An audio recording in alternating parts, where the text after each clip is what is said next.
All right, and hey, we are back here today with the next Coffee Talk, and we have one of the best men that I know in my life. Thank you, Adam. His name is Gregory the Greatest, who has ever lived. And I don't know if he loves that title. It's an incredible Very title lofty. Something to aspire to for sure, but I don't know if it's where I'm at quite yet, Adam.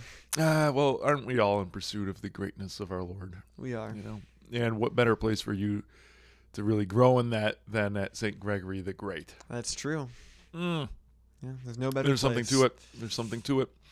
But hey, welcome back to the show, and we are going to be talking today about Exodus 90. Oh yeah, and the great fruits and challenges that come from that.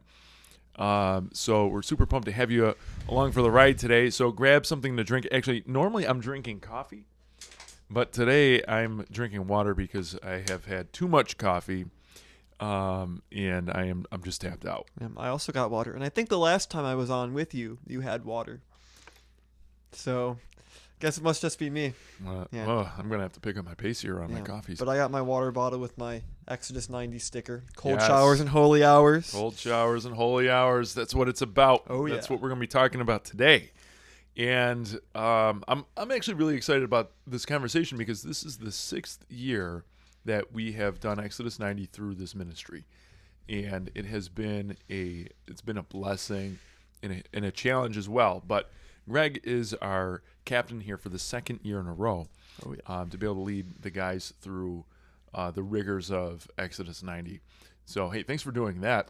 Happy to do it. Back in the fold. Yeah, back in the battle. Oh, fantastic. So, I'm pumped to get into this conversation because I am no longer doing Exodus 90, but I did 3 years of it, and then it was time to pass it on. And I've heard admirable things about you starting that program and you getting a lot of good, strong guys in there to really ground the program. And it's very early years too. You know, it's grown and developed a lot since I imagine it was back in 2016 or whenever you first did it, 2017. 17. And it really has. The Exodus team has been doing just remarkable work with just about every aspect of what that ministry is.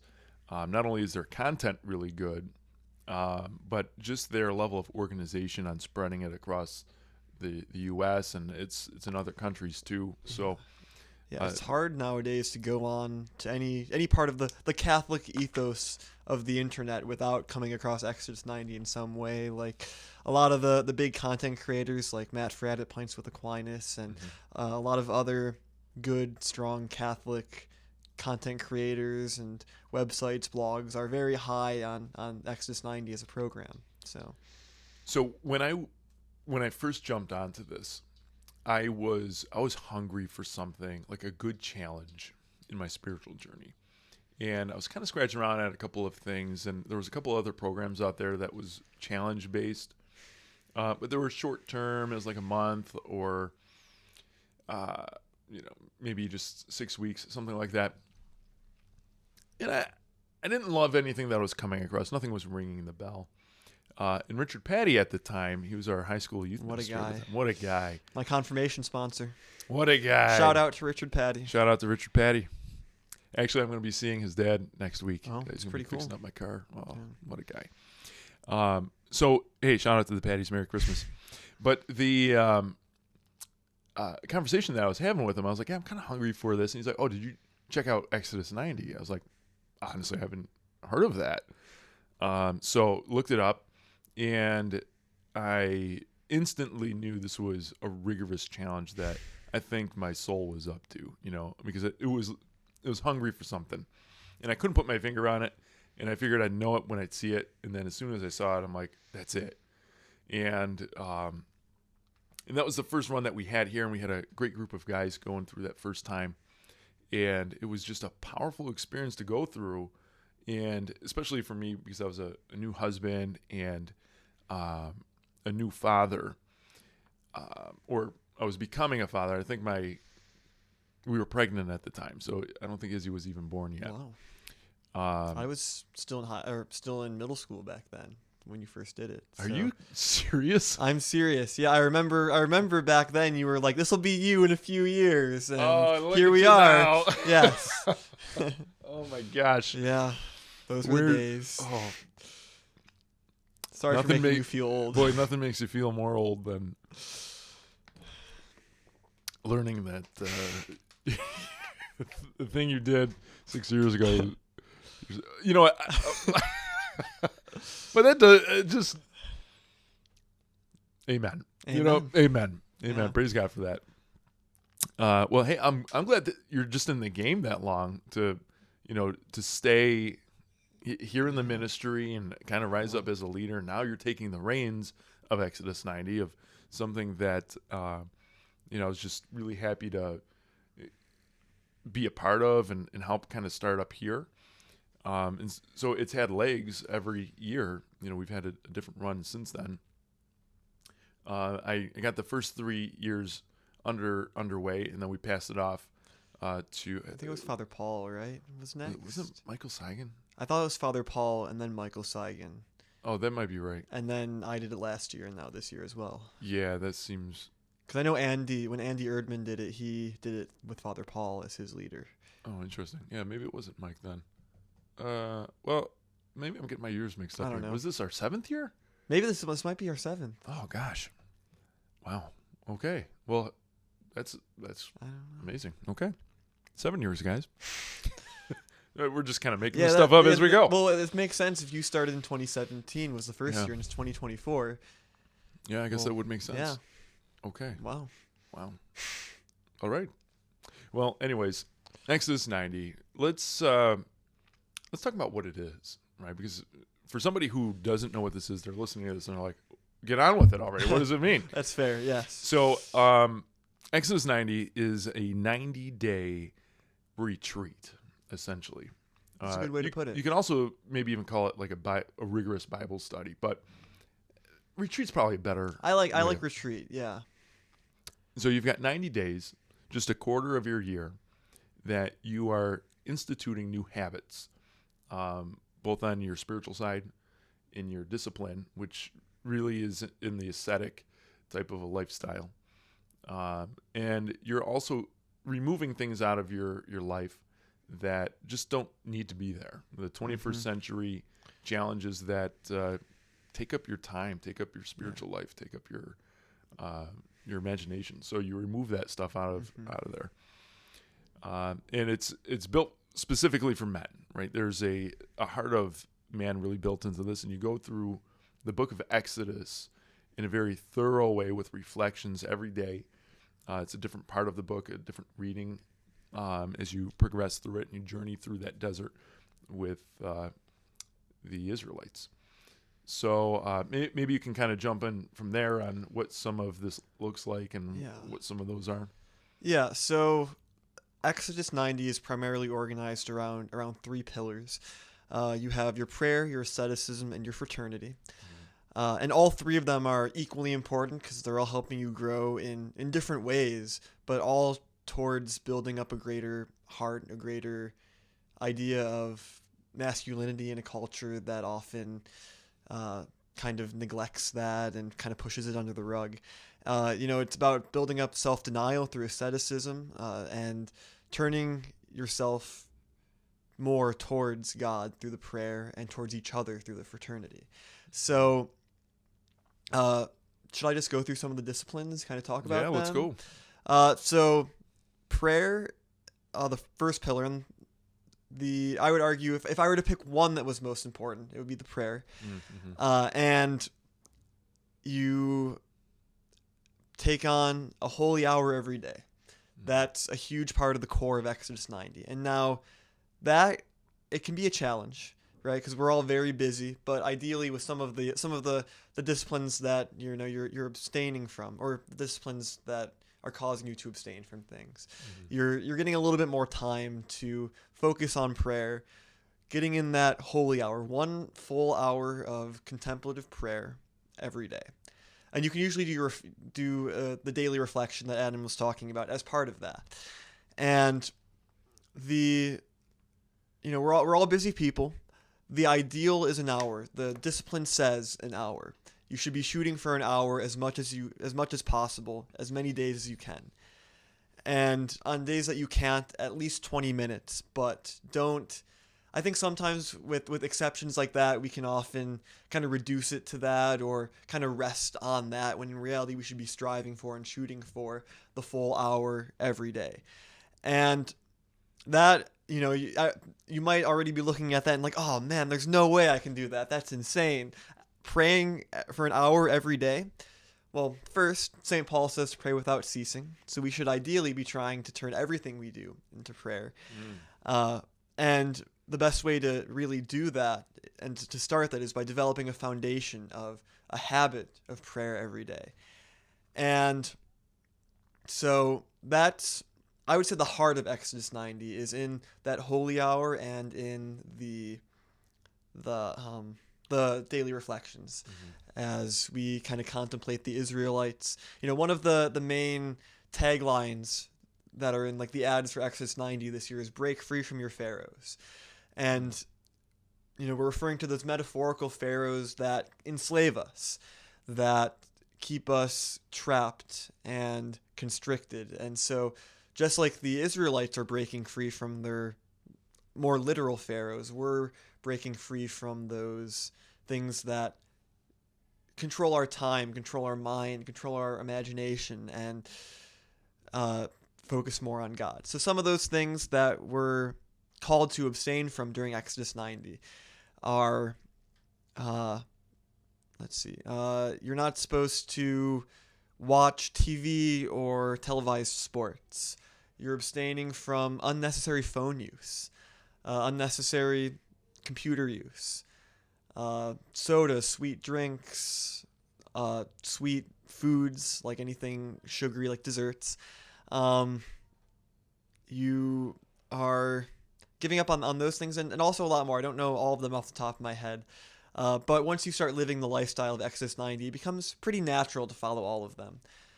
Now, the third pillar is fraternity. And this is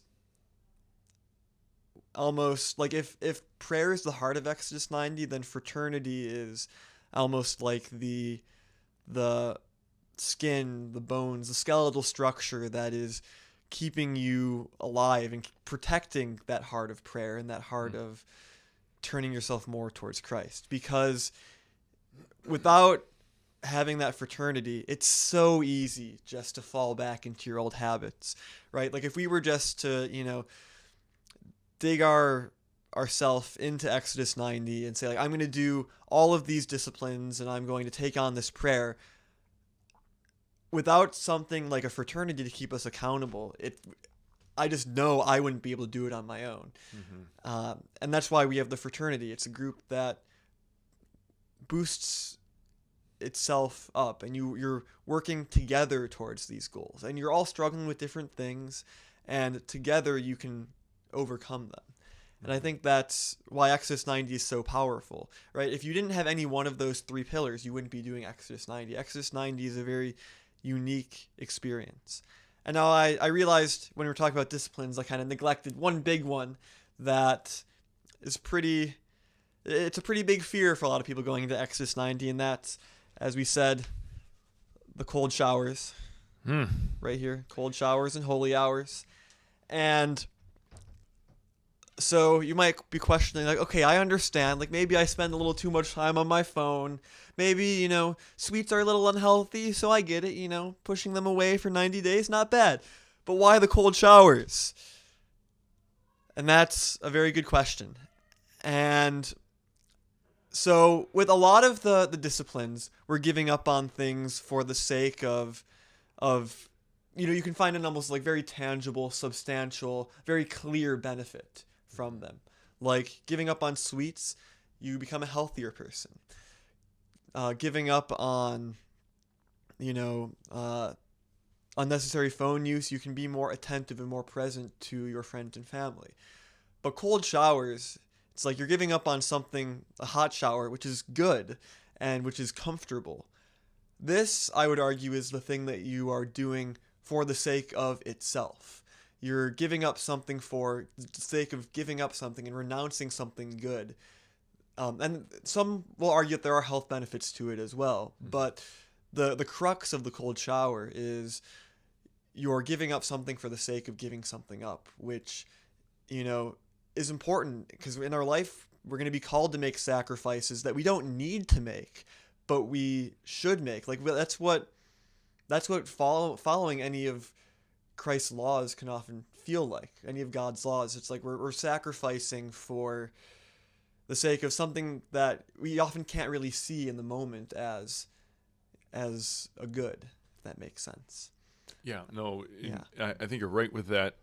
The hardest part for me in the journey of Exodus was always the cold showers. And each time it was either that or sugar, because especially the first half of Exodus, when you're breaking your sugar bonds, that's actually kind of tough to do because sugar is always present, and especially just in our normal days of life of pursuing sugar, that was actually a surprising challenge to get rid of in my life.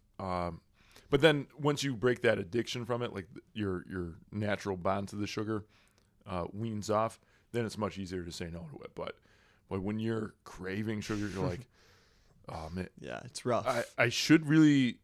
This shouldn't be such a challenge to step away from that brownie, right, or that cookie jar, like just but it just like calls you, right? So it's so good, It's in your blood. It's You're tough. just like I'm jonesing. But cold showers was unique where it never got better.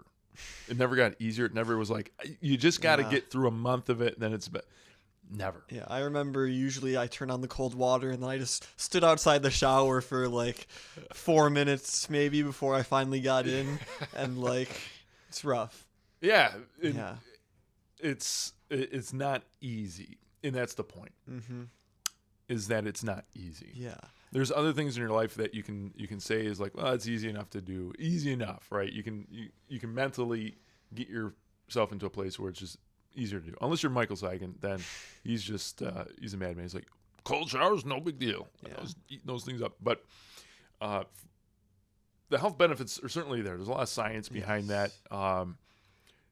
So I get that, but you're not doing it for the science of it, right? They're not saying, look, here's all the health benefits of this. This is just going to be a healthy part of Exodus 90. That's not what they're saying. Yeah.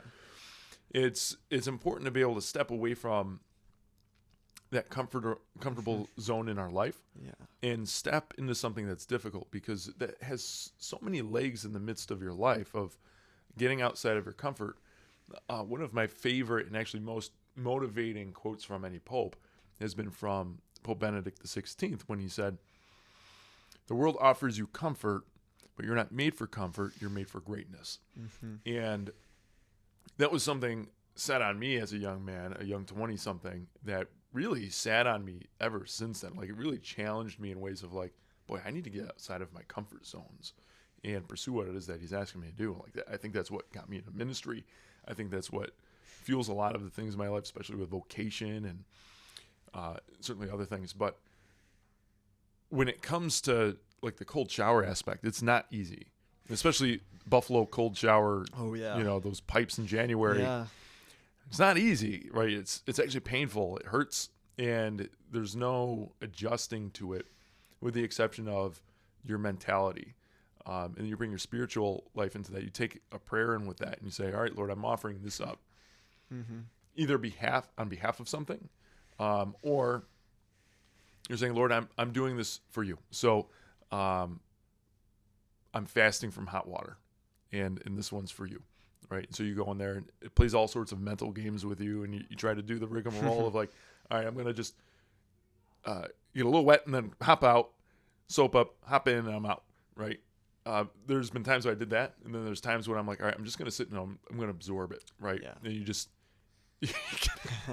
and it takes your breath away, right? You really got to control your breathing. That's one of the secrets to cold showers. Yes. Control of your breathing. Yeah. Yes. Because it takes your breath right out. Slow, deep breaths. Because I remember my first week or so is very much like while I was in the shower, very much like panting, and that's you'll learn tips and tricks for all of the Exodus 90 disciplines as you go through. Yeah. But But the whole thing is meant to challenge us. Yes. And all three of just even taking on one of those pillars is an endeavor, right? It creates moments in your life that require space and intention. But you put all three of them together, and you're really pushing yourself. You're changing your life for 90 days. And the most important reason to do any of this is to have a strong why. And you have to go into it thinking, like, why do I want to do something like that, right? Because, like, why is that even attractive to go and do cold showers, right? Like, why do any of this? And the whole thing is to have that strong why pushes you through those hard moments, because you're going to have these moments. You're going to fail a lot in this. Yeah, there's no such thing as a perfect exodus. No. Yeah. No. But, that does. So I want to add, like, I guess, like a qualifier to that statement, right? There's no such thing as a perfect exodus. But because of that, you don't quit when you fail or struggle with the discipline, right? Like, I heard a story, and I didn't hear this from himself or anything on the podcast, but Matt Fradd, like in his first attempt at doing Exodus, he took a hot shower one day and then just kind of abandoned Exodus 90 after that. And it's like, we're going to struggle. We're going to, maybe you'll see that brownie on the plate and you won't be able to turn away. Or maybe you'll eat it and then forget, oh, heck, or you'll remember, oh, heck, I'm doing Exodus 90. I'm not supposed to have these. That doesn't mean you quit. That means you work together with your fraternity. You keep each other accountable and you keep moving forward. Mm-hmm. And that's the power of having that fraternity with you, because, and we say this a lot around here, like with Forge, when we talk about just stuff, especially with men's issues, but this is true for the ladies too. Iron sharpens iron from Proverbs. Is there's so much wisdom packed into that of what does it mean to have your community hold you accountable? And there's a kind of a negative view of accountability of, like, I don't want somebody telling me what to do. There's a vulnerability to what accountability is. But when you have a good group of men who are backing you up and saying, this is going to be a powerful moment for us to do this together, without somebody coming at you with a chainsaw and, like, cutting you down. When you remove that aspect, you say, you know what? I'm going to keep going because I know Greg is still in the midst of this too. And I think I'm going to let him down if I quit, right? And you have the cheerleading side of that, where you have accountability, where people are encouraging you to keep going. Say, hey, man, it's all right. Like, how'd you fail? Like, man, here's how I failed. But we're still in this together. We're going to keep going. It's a powerful part of Exodus, because there's a lot of that where you don't have everything down. You're not getting 100 on your scorecard here.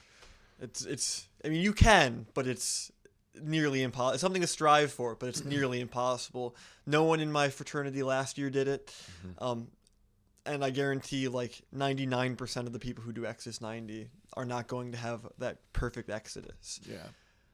But I kind of want to echo what you were saying about the fraternity kind of backing each other up, because we live in a society that's incredibly individualistic. I was actually just having a conversation with a couple friends about this. We live in a society that's so extremely individualistic, but we're not made to be individuals, right? Like God said, it's not good for man to be alone. And so we have that fraternity. We were made for each other, for this community. And that's something that Exodus 90 really, really promotes, is growing through each other. Yeah. And it's like the old tagline, there's no such thing as a lone Christian. Yeah.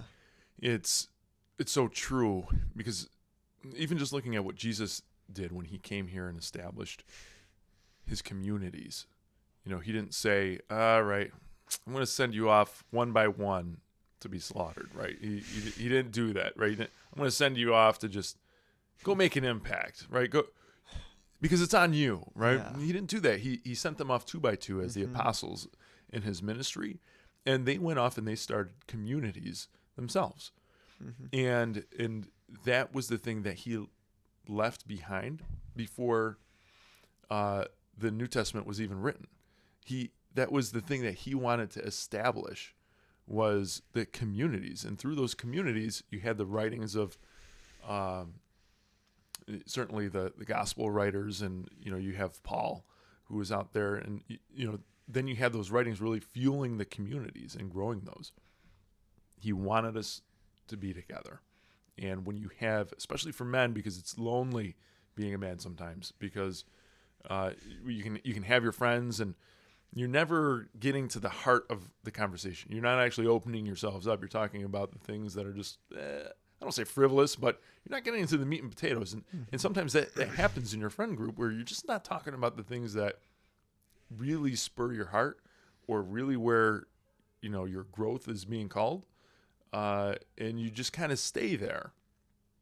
When you have an intentional community like this, this is when men really start to thrive, right? When you start opening up your heart a little bit, you start getting a little more vulnerable, you start to see growth in the midst of that, because Christ is in the midst of that. The Holy Spirit is in the midst of that.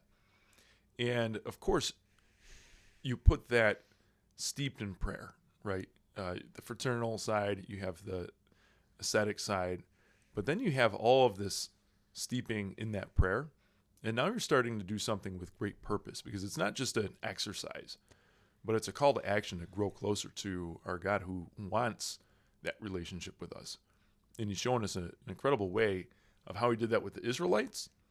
And we're walking through that. And you're doing that together with your group of guys. And now you're kind of growing your brain in the midst of that, of like, how do I talk about this some more? Like, how do I actually put words to what I'm thinking and feeling in the midst of this? And sometimes that's scary for men, but it's a total opportunity to be able to take something on a much deeper level.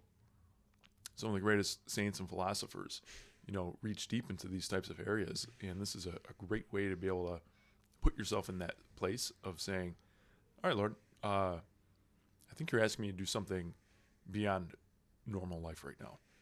And I am going to answer that call as imperfectly as I can set my feet forward with, and he's not looking for perfection in any of us. We'll get that when we get to heaven. That's perfect is not the name of the game here. But you said that word strive. That's the name of the game here, is to strive for it. And it's an exciting opportunity for any man who's sitting here listening. If you're thinking, wow, this is kind of new to me. I don't know really how to get started with this, but it's something that you're saying is kind of stirring something up. Maybe consider doing Exodus 90. And here, right in community, as a part of this ministry, this is taking place. So if you feel a charge of that, Greg here is leading this group. So if you're feeling that, hey, reach out, shoot us a message. You can do that actually right through the website. Actually, if you're just like, I don't even know how to get any of this started, stgregsym.org. You can find our contact information, and we can certainly get set up. But Greg, maybe you can tell a little bit more of this onboarding process. If somebody's interested in this or something stirring, how would you encourage somebody forward? So, I think I'm not quite sure what you're asking, but I'll kind of answer two different paths of answering the question that you asked. How do you do, like what would I say to someone who should do Exodus 90, and then how does one actually start to get into the group? That's great, actually, perfect. So first, I would say anyone who's considering doing Exodus 90, it's a very beautiful, very valuable experience. In my own life, I've seen abundant fruit from it. Now, Adam, you mentioned, the two disciplines that you struggled with the most. The two for me, cold showers were hard, but I wouldn't put them as the hardest, because when it was the anticipation of the cold shower that was a struggle for me. When I was in there, I didn't actually find it as hard as I kind of thought it was going to be. The two hardest for me were sweets, and I don't know if during Exodus 90 itself I would have said that, but now kind of seeing how I've turned back into possibly even more indulgent in that way than I was before my first round of Exodus 90. I realized that was more of a challenge for me, and that's one of the focus areas of my second round of Exodus this year, is me really trying to root out that unnecessary thing from my life. But the one that I really struggled with was unnecessary phone use, to the point Mm. that I slipped up at least a little bit in varying degrees on that one almost every day. Mm. And the other guys in my group gave me a lot of suggestions, and I put them in place, and it got better as time went on. But it was something that I was still struggling with every day of Exodus 90. Uh, and by the end, like, it was more fruitful, but I still didn't quite get. And I guess doesn't make it sound like a glowing endorsement of Exodus 90. There were a number of qualities and aspects of Exodus 90 that I carried on after. Like, the character building was there. Like, I could tell that I was a stronger person by the end. I was more capable. I was more willing to make sacrifices for the people in my life. And, like, one major aspect of my why of doing Exodus 90 was I've been for a few years now in the midst of kind of discerning between vocations and trying to see what path lays ahead.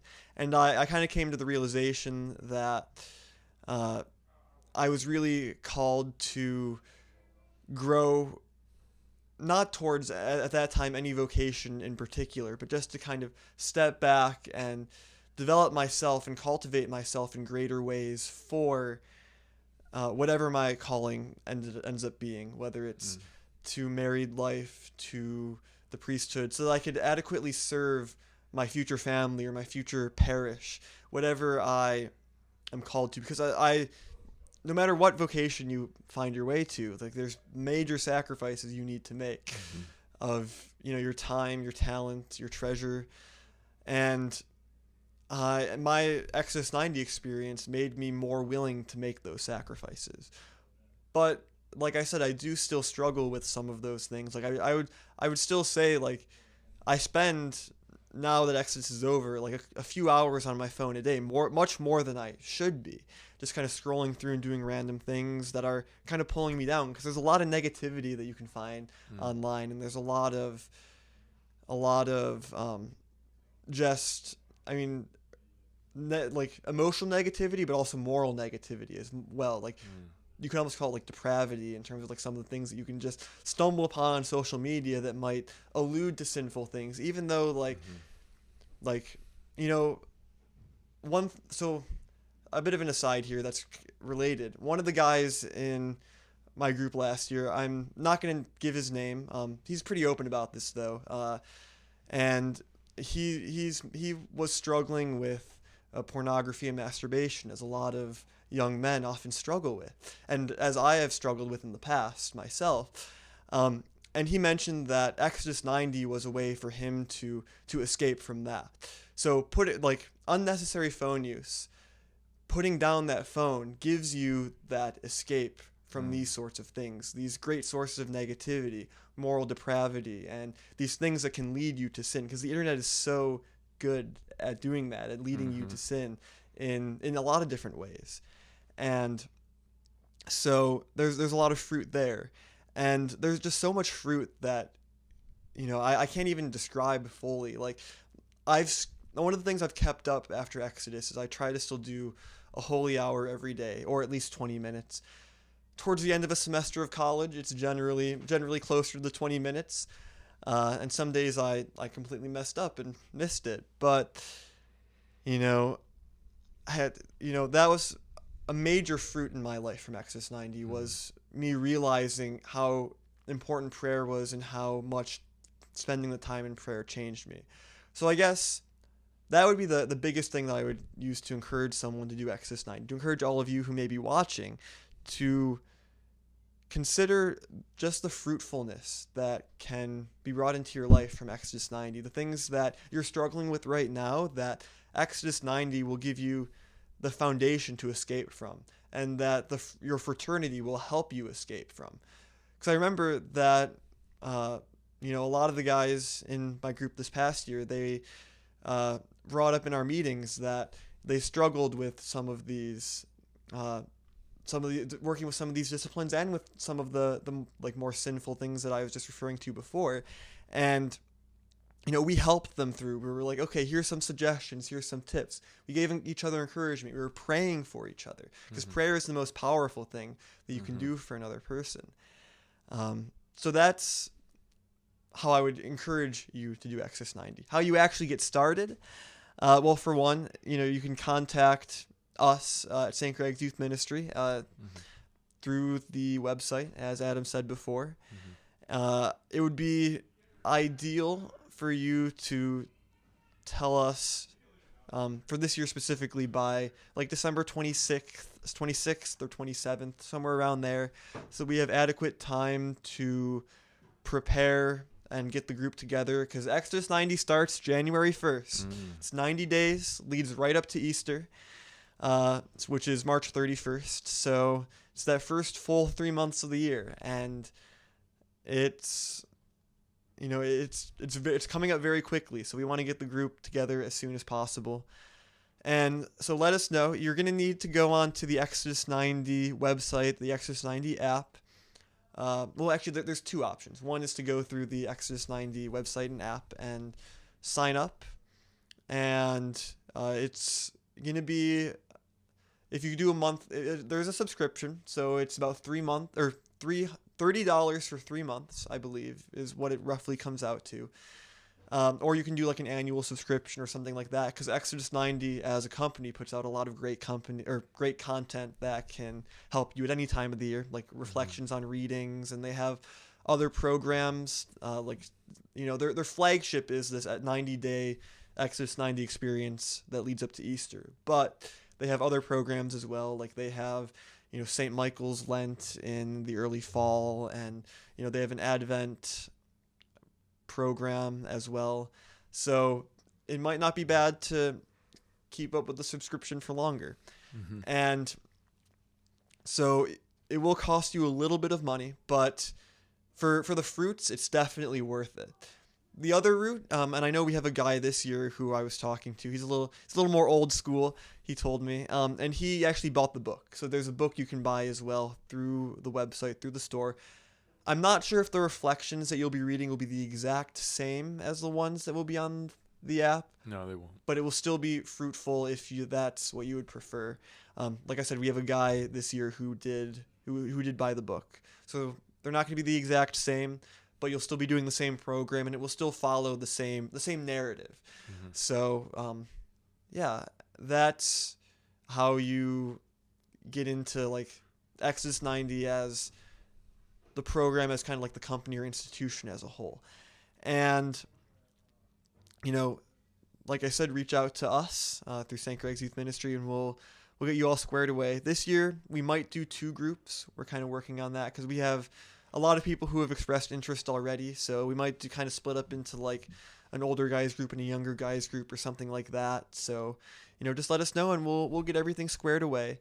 Some of the other important disciplines or things that are part of Exodus 90 that are a little bit more of a commitment. So there's a time commitment. You have to meet with your group once a week. So once we see who's interested, we'll pick a day. We might pick different days for different groups to meet, and because what's important to any fraternity is having that time together in fraternity, in person. So that's incredibly important. And yeah, I think that's everything I wanted to say. A little bit of a curvy, ambling response, but I think it works. Yeah, and if you're interested in seeing more about what the program is, you can just go to exodus90.com. They have the whole layup of everything that's involved with it, so you can at least get a bird's eye view of what some of those details are. Actually, do you mind? Should I just read out the list of disciplines right now, the full list? Yeah, why don't you pull them up? I think it wouldn't hurt.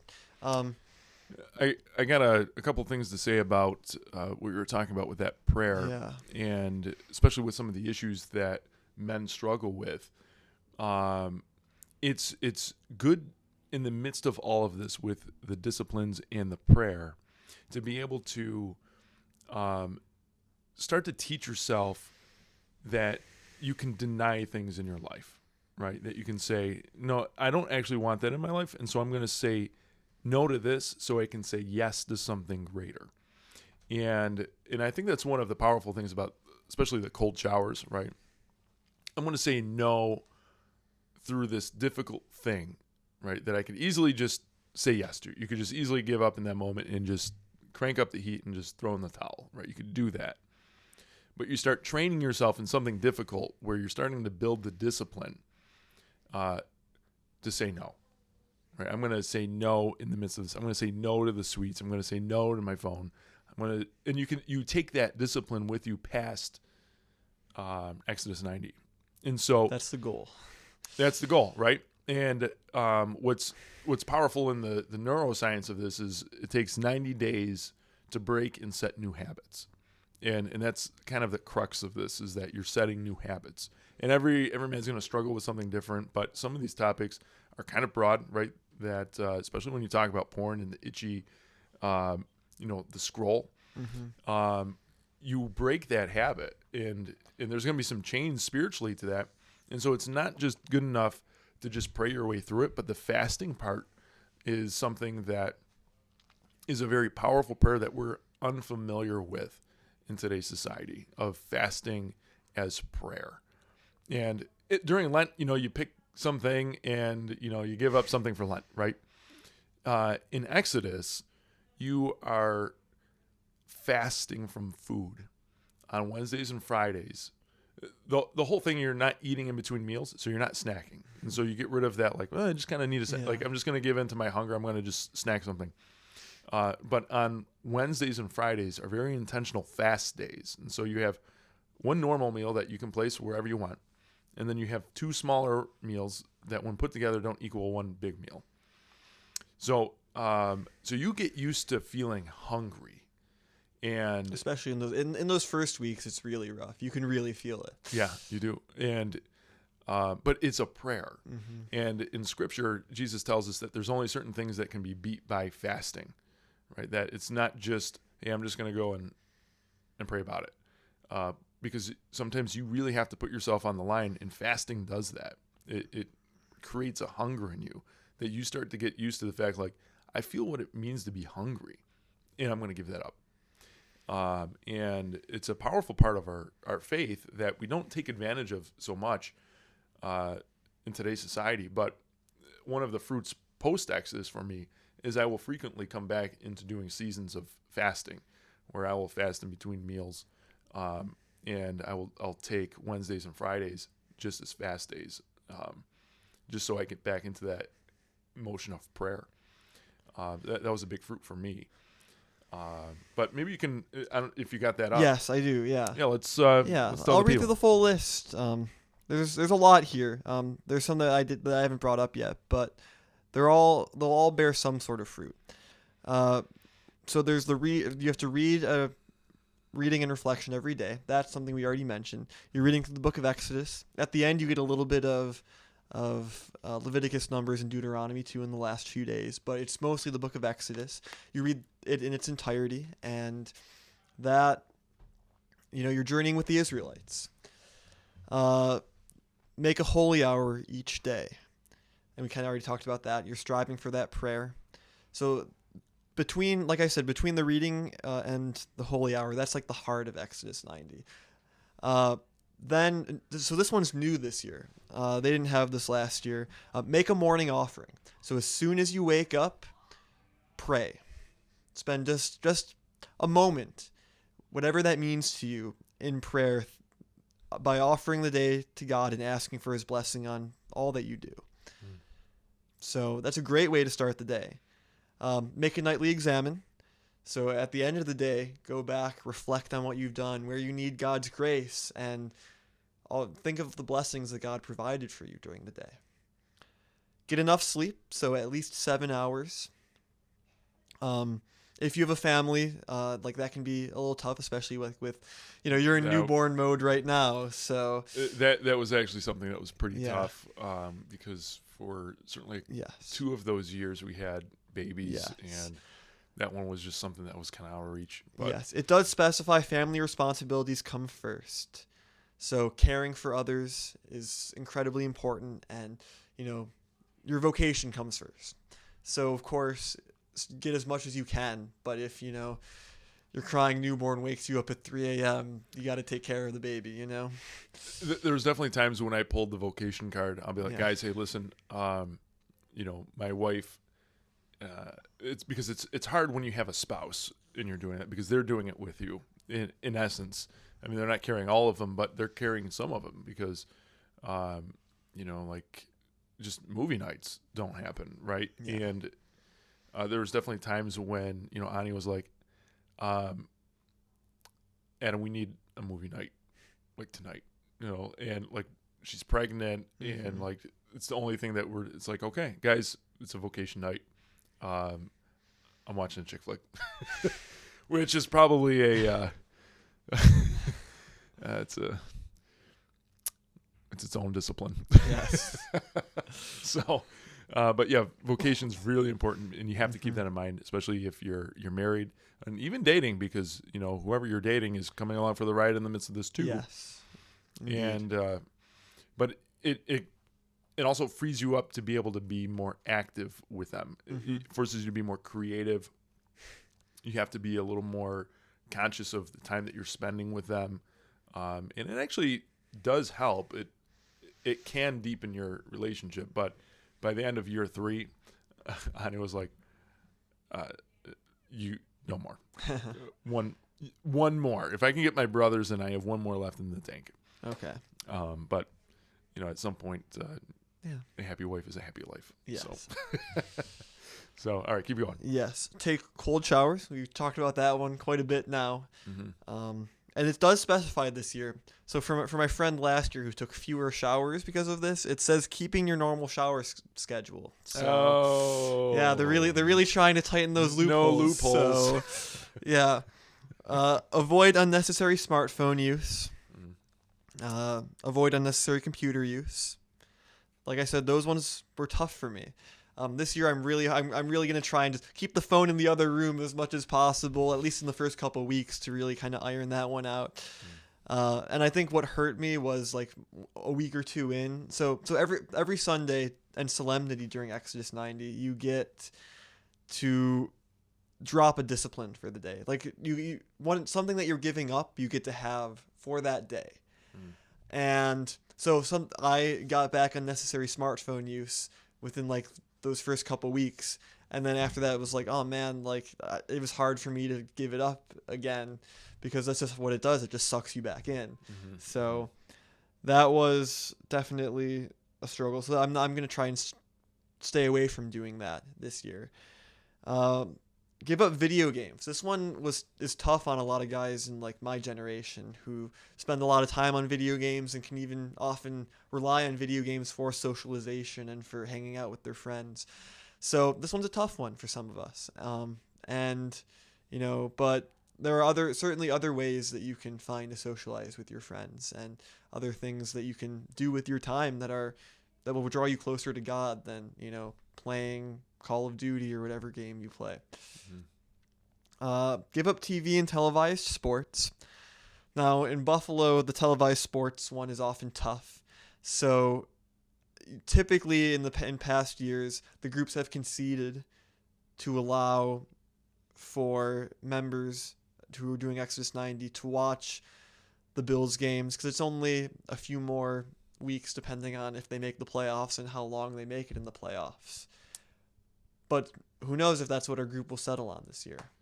So at least with the Bills games, on Sunday that could be your thing, yes. Right? That you're just like, all right, this is going to be my indulgence. Monday nights you got a tougher call, right? Yes. Monday or Thursday nights, but Thursdays are, I think, done. I don't think the Bills have any more Monday night games.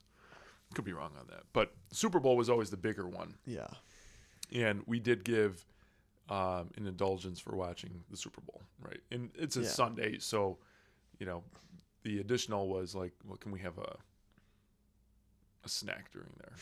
It's like, all right, have a snack. And maybe that's wrong, right? So maybe the Team Exodus is like, that's not how we do it at all. Yes. So it's something that we will talk about. So the thing about Exodus 90 is, yes, I'm sort of the leader. I'm getting the group together, but I don't make all the calls. It's a fraternity for a reason. So something we'll talk about. Yep, you bring it to the group, and actually, you know what? Maybe a part of this is scrupulosity. Yeah. Yes, that was another thing I wanted to touch on during this conversation. Let's come back to that. Let's go through your list here, and then we'll come back to scrupulosity. Yes. Let's see. Give up alcohol. Easy for me. I'm 20, so but that one I know is tough for some of the guys who did it last year, and I can understand the difficulty. I didn't have a hard time putting alcohol away, but there was definitely moments when I was like, boy, I could really use a sip of something, where, you're with like the family party or something like that, where you're watching that game on Sunday and you're like, all right, just give me the iced tea, like, you could use something like that. But it wasn't like a huge, that one wasn't so bad for me. Yeah. But there was one guy last year who struggled a little bit with this one, I think. Mm-hmm. But you find other ways to relax. It's true. Yeah, and find other ways to socialize. Mm-hmm. Because alcohol is another thing that can in excess lead to sin, in a lot of different ways. Drunkenness is often called out in the Bible as it is. So, but Jesus also made wine. Yes. To celebrate with. Exactly. So, again, a lot of the things that we're giving up here are good. And there's nothing inherently sinful about a lot of the things we're giving up, which, we'll touch on when we get to scrupulosity again. Mm-hmm. But we can always give up on those things that we use too much, and we all need to build that quality of self-denial. So that's why we're giving up these things. Mm-hmm. Yeah. No soda or sweet drinks. So that one, I did have to deal with. But so this was a major fruit for me, is after Exodus 90, I very, very, very rarely have sweet drinks. So this was one that I've mostly kept up since then. It's just like, it's unnecessary. Water is good enough for me. Occasionally sparkling water, if I need a little bit of extra flavor. Some of the disciplines are harder to stick with, or easier to stick with than others at the end. So. And actually for me too, I, never really cared. I mean, we always drunk pop, pop was around or whatever. But after that first Exodus, just booted pop really kind of out. Once in a while I'll have one with some pizza or something or whatever the case is. But seltzer water just came on the scene in my life. And so it's just super refreshing. Mm-hmm. And once you get away from pop and you go back to it, it tastes syrupy. It does. And you're just like, you're right. Leaves a taste in your mouth. You're just like, this, I'm not loving this. It's like, I don't need that, But with seltzer water, it comes in a lot of different flavors. Mm-hmm. It's just fresh. It's crisp, At Wegmans, they got like so many varieties of seltzer. You got like cranberry lime. You got like mango. They have some weird ones over there, but it's good. It's very refreshing compared to the sticky, syrupy taste of pop. Yeah. Yeah. Unless it's one of those glass Cokes where they have the cane sugar. If I'm out at the taco place and they got that out, man, I'm drinking that. That's a good one. It's fair. Yeah, and on occasion I will indulge in a sweet drink, but not often. Yeah, no snacking between meals. You struggle with this one at first, at least in my experience, and then after that, this gets a lot easier. No desserts or sweets. We talked about that one at length. That's tough. Yes. Listen only to music that lifts the soul to God. And when you hear that, you may be thinking, oh no, can I only listen to Christian music? The answer to that is no. You can listen to other kinds of music. Christian music is very good, so you shouldn't be complaining about Christian music. But I listen to a lot of orchestral music, and so I was still able to do that. It says here it should be uplifting, positive, and peaceful. So, I listen to a lot of I don't. Most people don't know about this, but I also have a thing for that kind of folkish bluegrass type music as well. Do you really? I do, yeah. I didn't know that about you. Yeah, like I said, I don't tell a lot of people about that, but now I'm telling. Why? It's great yeah. music. It is good. I have this reputation for epic orchestral that I can't ruin, you know. But and a lot of that music is good too. Like there's a lot of Christian artists who produce music in that genre. Yeah. But like the rap that talks about like how this dude, you know, was playing beer pong with his 3 girlfriends on a Friday night, like you shouldn't be listening to that. Don't do it. No. Or you get that heavy death metal. Yeah. You know, you're just like, yeah, or like depressing emo type music that there's a lot of people in my generation, at least a few years ago, found that really appealing for some reason. Yeah. There's a lot out there. Yeah. So yeah, just positive music. No unnecessary purchases. So buy all your unnecessary things the day before Exodus 90 starts, like I did. You know, we never that never was an issue for any of the runs that we had. It wasn't really a huge issue. Although we had one guy who like bought like a sweatshirt from The Chosen or something like that. Kind of iffy, not necessary, but like, you know, a lot of times. This one it's a tough line to draw sometimes. Like it recommends, you know, eating out only rarely and on special occasions, because that is a unnecessary purchase. But you can find other ways to spend your time and money again that are more fruitful. This is something I didn't talk about, but something that I've found to be very valuable, but something that I wish I leaned on more. Check in with your fraternity, or check in with your anchor every day. So part of Exodus 90 is you get paired up with another guy in the group, and you're keeping each other in check. You're talking to each other every day, ideally either in person or on the phone, if that's not possible, through a text message. And kind of the image behind this is almost like when you're climbing and you have someone kind of belaying on the ground and holding you in place and keeping you on that path. That's good imagery. Yeah. No, that's a good way of putting it. Yeah. So your anchor kind of keeps you grounded in Exodus 90, and you check in with each other every day. And, you know, ideally you check in with each other every day. That's the goal. This was another area that I kind of failed in last year. Like my fraternity, or my anchor was so we had a guy who would FaceTime in from Texas every week last year, and so it was tough because you can't really have that in-person interaction. It feels like you have less of a connection. So I struggled a little bit more with this one. But this year, it's another thing that I'm really going to try and move to the forefront a little bit more.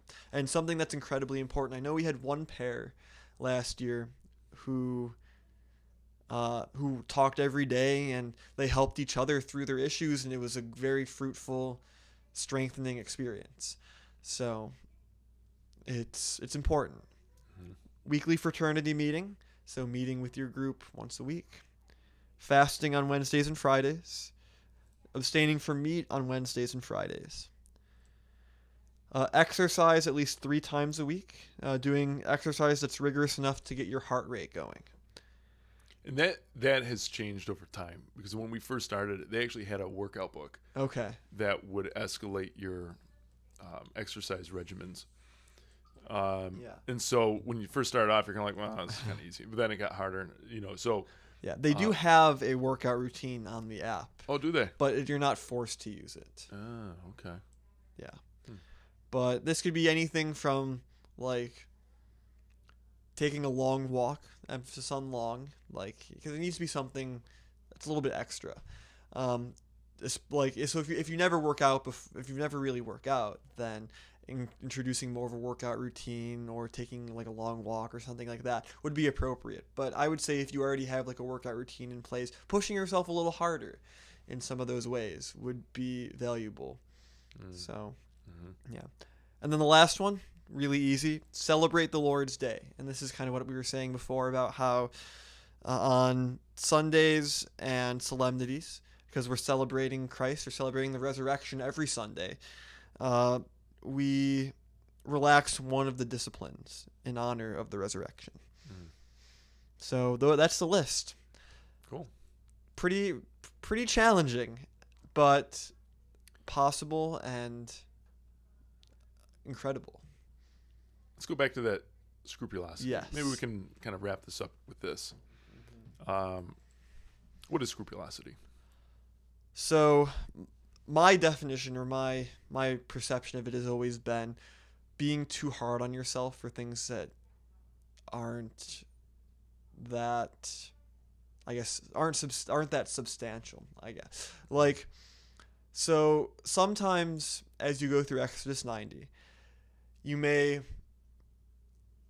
struggle with the discipline. You may fail. You may have a beer some night, or you may, go on your phone and start scrolling through Twitter or YouTube or something and be stuck there for an hour and then be like, oh heck, how did I even get here in the first place? And then if you struggle with scrupulosity, you might find yourself like really despairing because you did that, really falling into deep, intense anger at yourself.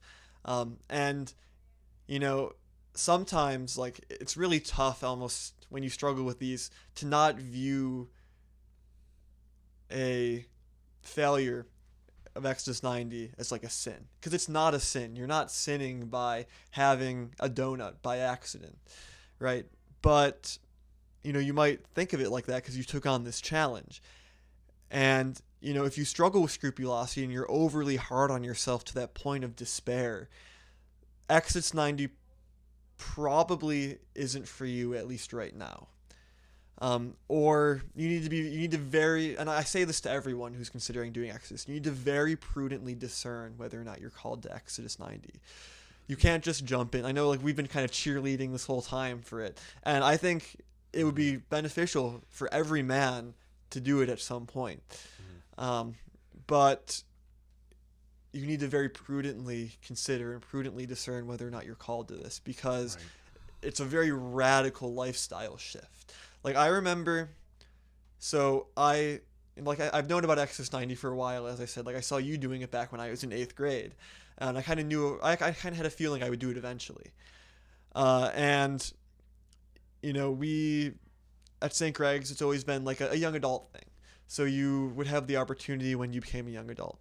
And, I was in my first year of college, freshman, and I could have done Exodus 90 then, but I didn't. I didn't think that I was ready for it at the time. I was still struggling a lot with like pornography and masturbation, things that I've largely escaped from by now. But at that time, I was still very much in the thick of it. And Exodus 90 probably would have helped me escape from those if I had taken them on. But I was kind of on the edge of that chasm, almost escaped. And I'm like, okay, I probably should wait a little while, be more prudent about this. And I also was kind of figuring out a lot in my life at that time. It was my first year in college. I was kind of trying, like at that time I wasn't discerning my vocation in the proper ways either. Like I was really like kind of almost idolizing like the girls that I was interested in dating, and I just didn't think my mind was in the healthiest place, and I figured there were other things I needed to work on before I took on Exodus 90. So I decided it probably wasn't the time for me yet. Maybe it would have helped. Maybe it would have been beneficial. And at that time, I think I was also just more, I don't know, I struggled more with self-denial than I did last year. Like I was much more willing to indulge, and I was like, okay, I have a feeling that if I just take on Exodus 90, I'm going to fail within like a month, and then I'm just going to quit and just stop. So I decided that I wasn't ready at the time. Last year, though, I realized like I was ready. I had a very strong, substantial why. It wasn't just me doing Exodus 90 for the sake of doing Exodus 90, for the sake of just doing this thing that everyone talks so highly of. It was me realizing that it's time for me to take this challenge on. I like the image of Christ as a carpenter, because I sometimes look at us as like blocks of wood that are kind of getting sanded down over time, and I realized that this was a way that Christ was kind of trying to sand me down in these other ways by having me do Exodus 90 and build up that true, genuine self-denial, self-sacrifice. Again, for my why, which was largely preparation for whatever vocation I end up being called to. And so be very careful before you step into this, I guess. It's just a warning. And I would encourage any guy to really, really deeply consider it, and pray about it.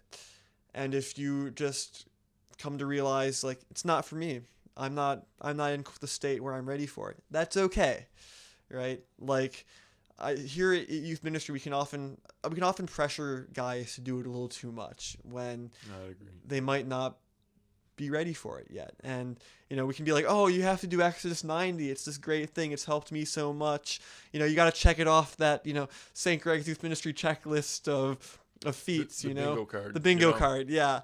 But that's not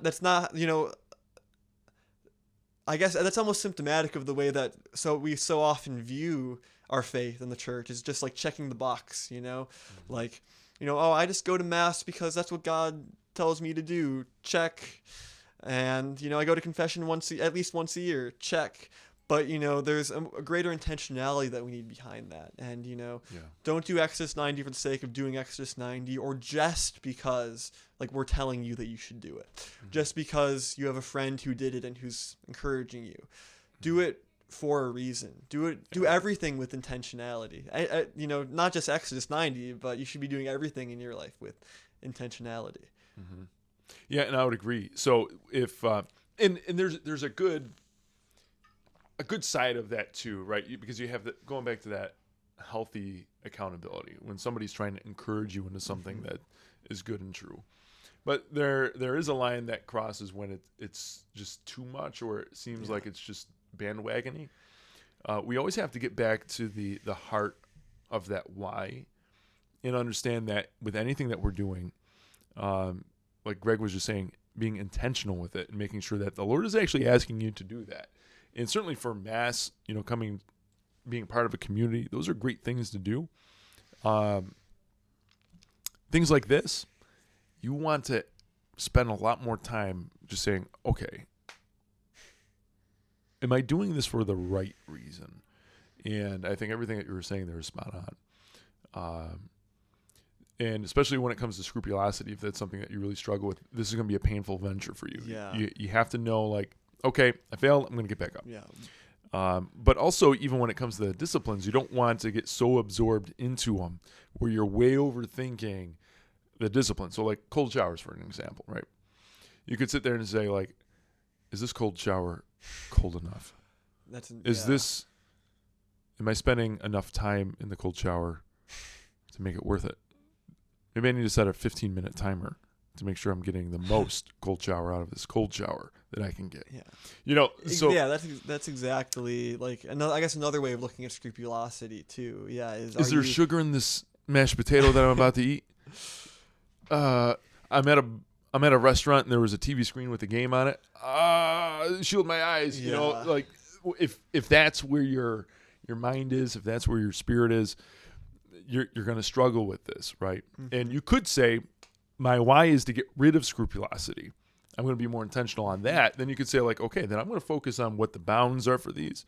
I'm going to try to just let the Lord work in the midst of this experience to kind of work that out. But don't come in it surprised, right? We're not saying don't do it if you struggle with scrupulosity, but we are saying, again, be very careful, be very prudent, and if you that is a good strong why is to get rid of scrupulosity.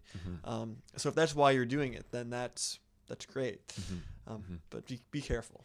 It's going to be tough. It's going to be tough for everyone. That word that you said, though, intention is everything with Exodus 90. Mm-hmm. You know, whether you're going through the book of Exodus itself and you're seeing in the midst of that book on how Catholic it is, where you can see the Eucharist being laid out. Oh, yeah. You can see how the Mass in our church with the altars are laid out. You can see the intention of God's design in the midst of that. If it's just a matter of, why am I giving up hot showers? Because there's intention behind them, because you're saying yes to something greater. You know, all of it, right, is you want to be able to step into a place where you're saying yes because. And at the heart of it, this is just an invitation to think about it. Maybe this isn't your time. Maybe this isn't your year. Maybe this isn't your group. And that's okay too. But ask yourself, is this something that I could be called into? Is this something that could be of value? And just take that right into your prayer. Ask God, is this something that you want me to do? Lord, is this something that you're calling me to do? Maybe I'm going to take that to Mass with me, right? Maybe I'm going to go to adoration for that. I'm going to just go take a long walk and invite you along the way with it. These are good things. So think about it, but it might not just be for you right now. So, and that is okay. And so if there's any pressure on this side, just know our desire is to get that to a place where it's just that holy accountability of just saying, hey, invitationally, give it a shot. Mm-hmm. If it's just too much, we're still working on it. We're still human. But yeah, we want to get to that place. So speaking of getting to that place, I think we're at the end here, Greg. I think so. Yeah. Said all I need to say. Yeah, me too. And you know what? Hour and change. It's not a bad show. Not at all. So, hey, thank you for tuning in here to Coffee Talk. And thank you, Greg, for just joining me here. Thank you for having me. Yeah. Again. Always happy to have you. Twice in 6 months. This feels like a record of some kind. Okay. I don't know. I gotta think about it. Because Father Joe's been on it a lot. Yeah. We had him in Father for strings. Yeah. Anyways, there's a record. No, you're the first Gregory that I've had on multiple times here. So that's a record. Yes. Thank you, Ed. It's a record. Yeah. But hey, for those of you at home, this is going to probably be the last Coffee Talk before Christmas. So Merry Christmas to your family. And we hope that the end of this Advent season and the Christmas season is just awesome for you guys to be able to spend with your family. But also, if you're on your college break, hey, to be able to catch up with your friends too. You know, certainly come by here. I'm going to be taking a little vacation time myself, but stop on by. St. Greg's is a great spot to come and pray. So do that. Also, one of the things that we're going to be building up, especially in this next season, is we're going to be really hammering out our financial plans here to be able to help make this ministry go further, faster. And there's a lot of great work that's being done through youth and young adult ministry between middle school, high school, young adult. One of the things I'm really going to be looking to do is build up our donation base for our small recurring donations, like $1, $5, $10. And so the invite to you is to, if you appreciate what we're doing here, you like what's happening here, we're trying to build that up over our monthly army to say, hey, we want to be able to drive some of these resources into youth ministry and help us to continue to do the mission that we're doing. So right on our website, we have our new recurring page set up. If you can give up a coffee, like a Tim Hortons run, if you can give up a Starbucks run once a month, if you could maybe prayerfully consider that, that would go a long way here. It helps us to provide the coffees that we sit down with our youth and young adults, helps put together our taco outings, and on top of that, even just getting the supplies and keeping the lights on, that type of stuff, goes a long way. And so many hands makes light work. So if that's something that you could prayerfully consider, especially in this new start of the year, boy, that would be awesome. So thank you guys so much for tuning in here with Coffee Talk. You guys are the best. Thanks for tuning in. If you're not subscribed yet, you know, hit the button, right? And hit the bell so this way you can see when new Coffee Talks are coming up. Over the course of this next season, there's going to be a lot more of these. I did have James Weil on here. He's a Not great long. guy. Awesome guy, and he was a missionary down at Cove Crest this past summer. Long time guy here. Yeah. He started a couple years before I did. Went through the whole middle school, high school, young adult program. Now he's one of our Rockstar Core members and missionary. He's looking to go back into missions, and we had a great conversation on Coffee Talk this past, maybe it was Friday actually, and it was awesome. It was a great conversation, and at the end of it, the old man, our other computer here, something disconnected, and the mouse and the keyboard wouldn't go back on. Okay. Tried everything that we couldn't get it back on. So I ended up having to power down the machine and opened it back up. I found the file, but the file was corrupted. I couldn't save it.